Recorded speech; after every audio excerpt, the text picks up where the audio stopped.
Hey guys, welcome back to Tower of God New World. In today's video, we're taking a look at the updated Pride Win tier list. Now, I want you guys to bear with me for a little bit because I know with tier lists, people always just look at them, go, oh, that shouldn't be there, and that's it. I want to explain the nuance because in this game, it is so difficult to make a tier list because we can't just rate everything at max copies because no one's there except for Giga Whales. So I want to explain the nuance. We'll talk about the new characters and their placements and stuff like that. Now, this is not my tier list. I do have input with Antilla at Pride Win. He does a fantastic job of getting a bunch of people in the community pushing high deficits and gets their opinions and then sort of collates that into this tier list. Now, obviously, I do have my input and I want to talk about that, but I also want to talk about why characters get to where they are because I think it's something that often gets lost when people look at tier lists, and tier lists are subjective. If they were objective, then every tier list would be the same and that would be it. So everything is subjective, so take it with a grain of salt, and if you have anything to add, just feel free to put it in the comments. I'm always open to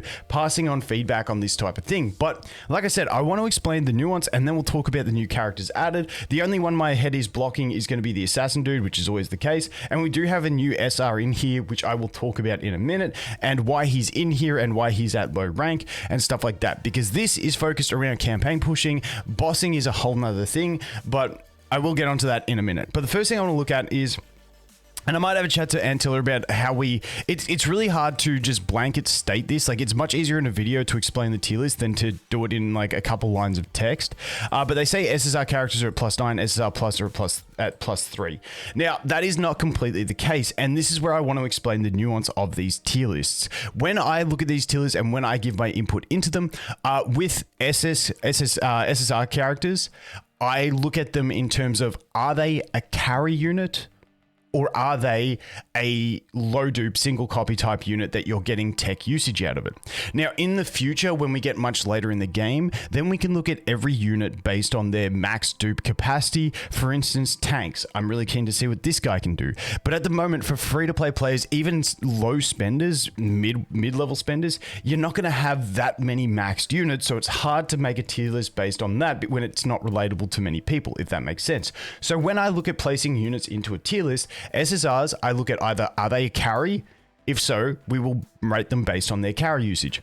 Or are they a supportive type character? And then we can rate them on their supportive usage. Now, there are characters that are exceptions to this. For instance, Warrior. She can be used as a low dupe support, which she is still fantastic. She can be used as a carry. In my opinion, she's one of the top 2 carries in the game. So she gets up there.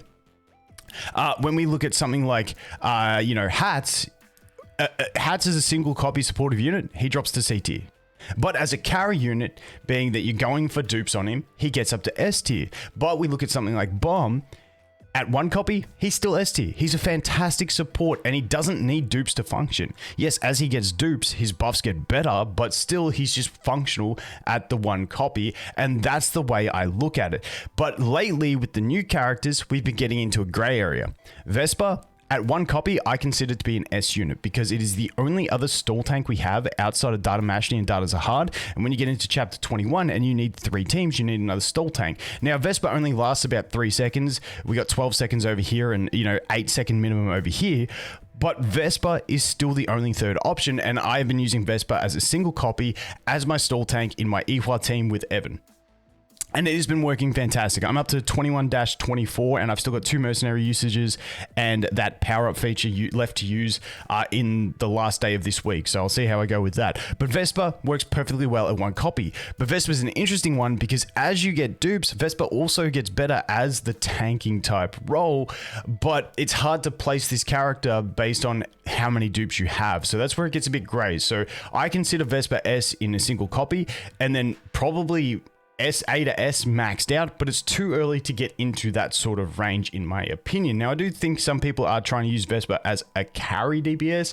I don't know how well that's working. I haven't experimented, but I just wanted to get that nuance. And then when we talk about SSR Plus, like it says up here, they're looking at them at green 3, but Data Mashni and Data Zahard, they are SS tier at 1 copy. Doesn't matter because they are stall tanks. They're the only ones in the game that do it.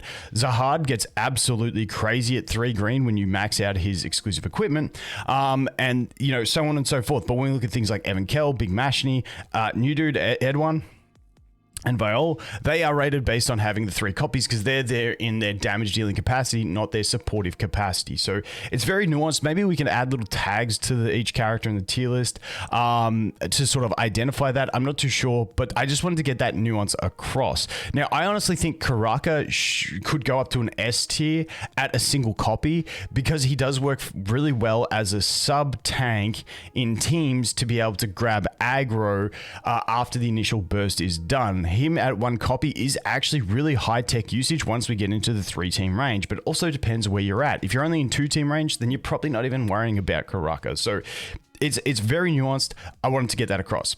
Then I want to talk about Kiseia because she is the first new entry into this tier list. Now, when I look at her, she is definitely an S tier in my opinion at 1 copy for free-to-play players because the amount of value you get out of her is ridiculous for a single copy. She is right up there with Vespa. In certain situations, I think she has more utility and more value than Vespa. Some teams she doesn't work as well depending on what enemy she attacks. But because of her iframes, you can make her the starting tank at the start of the battle to take heat off of your other tank. So she can start in the front mid, take all the heat. Because she has iframes at the start of battle, she takes no damage, and then your other tank isn't taking that initial burst, so then they can last longer by the time they become the target after Kiseia teleports and goes invisible. She is amazing for this. The other thing is, depending on who in the enemy team has the lowest health that she teleports to, because she's going to put her growler on them that is going to interrupt them from casting their first skill and lock them, this can be huge in a lot of situations. Also, she can last fairly long into battle and use this on multiple enemies as well for the lockout due to the way her invisibility works. So I think at 1 copy, she is definitely S. Now, as for the carry capacity, this is where I am still unsure.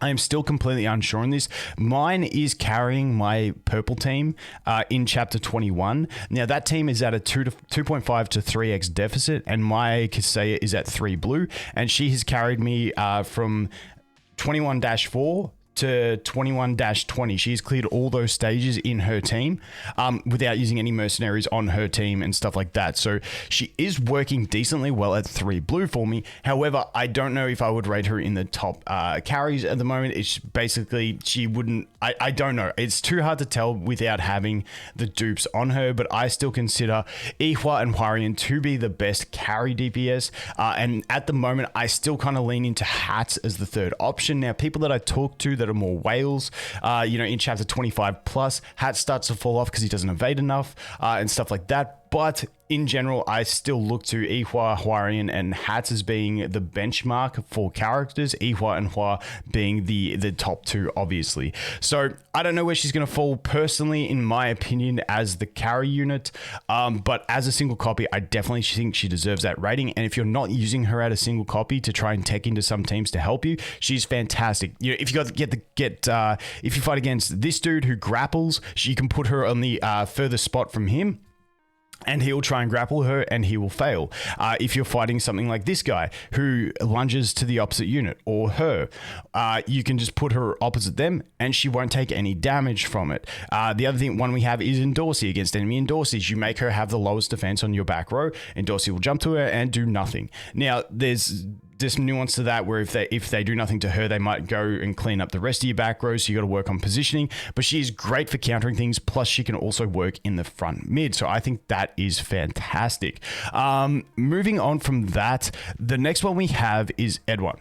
Now, Edahn, I want to give my 2 cents, because when Antilla asked me for feedback on him on this tier list, I said it's too hard for me to tell. In my simulation testing, he feels kind of similar to Big Mashny, but it's hard for me to translate simulation testing into actual campaign pushing at the exact deficits, because when I set up teams, because you can't consider gear and stuff like that, it's really hard to get a feel for it. So for me, I found him quite useful in some boss fights for the tech, because of his shock, or what do they call it? I can't even remember what they call it, but his hit stun type thing. The paralysis, got it, found the name, paralysis, yes. But I find him quite useful for that. As for carry capacity, a lot of people have asked me this. I honestly don't know. I think he feels similar to Data Mashni, but from talking to a lot of people who have a properly built Data Mashni, we know she is very viable once you get into that 3 dupe range and get her exclusive equipment up.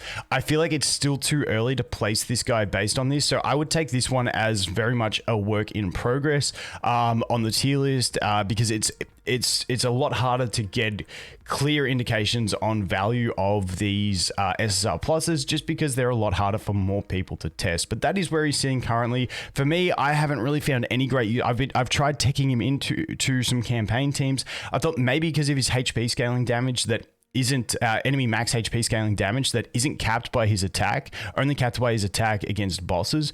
I thought that would mean he would have good damage dealing capabilities even at 1 copy, but battles are just too quick and he doesn't have time to do it. So I still think his control value might have a place in some campaign fights at no dupes, but in general, I find him useful in some boss fights. Outside of that, I haven't had enough testing, so it's sort of like a placeholder at the moment based on where he's at, but I have heard some people say good things and some people say negative things. So once again, these SSR pluses is hard to put them reliably on a tier list in, less than a week after they've been released. So that is him. I don't think there's been any other changes to the tier list at this point, except for the addition of LeRon. Now, I want to look at LeRon. Massive shout out to the guys at Luna for giving me this suggestion. So this is why I asked Antilla to put him on the tier list, because he is not, honestly, I know some people may be using him a little bit in campaign, but he is similar to Apple in that we want to put them on the tier list for exposure to be like, oh, these are units you might want to look at. But whereas someone like the Chung, is that it? Is it Chug? No, Chung. Dude, I can't even say this. Squirrel Boy.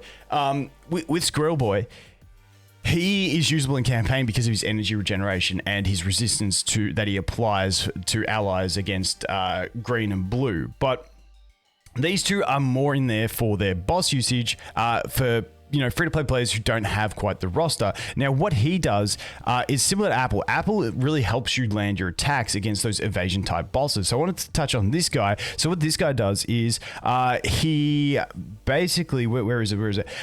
When an attack is missed, he gets the attack increase, swings his bat to deal damage equal to 40% of his attack to enemies and knocks them back. That's not the one. Here we go. LeRon, I hate the way there's a 3 in his name. He attacks enemies, dealing 600% damage, yada, yada, yada, knocking them down for 2 seconds. Hit enemies' attack and defense is decreased by 40% for 8 seconds. So he has that effect. So he has the attack break, he has the defense break. Good for survival, good for offense. But then he also has this one, increases his defense by 80% and his allies' accuracy by 40 for 8 seconds. So it's a combination of the attack and defense break plus the accuracy increase for allies that makes him really useful in some boss fights. So he's one of those ones, he's not going to be best in slot every time, but depending on your account and what you're looking at, and if you're having accuracy issues, he can benefit you there while still bringing an attack and defense break. And that is what the useful thing about him. Now, if we look at his exclusive equipment, it does continue to increase that accuracy gain as well, but it's something I personally would not invest into, but I have found some use with him, subbing him into my boss fights, basically once again for that accuracy and more so for the defense break. The attack break, yeah, it does make a difference sometimes, but it's more about that accuracy and defense break increasing the burst damage that you're able to deal with your team. So that is pretty much every change that I wanted to go through on the tier list. I'm not going to talk about every character individually again